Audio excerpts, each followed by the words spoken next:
That didn't turn out as well as I thought it would. As you can see, I ran out.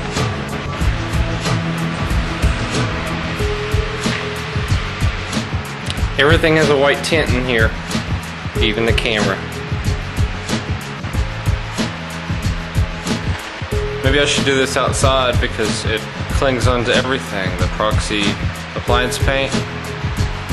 I thought, no, it'll be fine. I think I should have done this outside.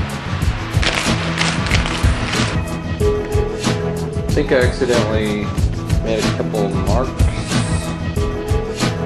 by accident.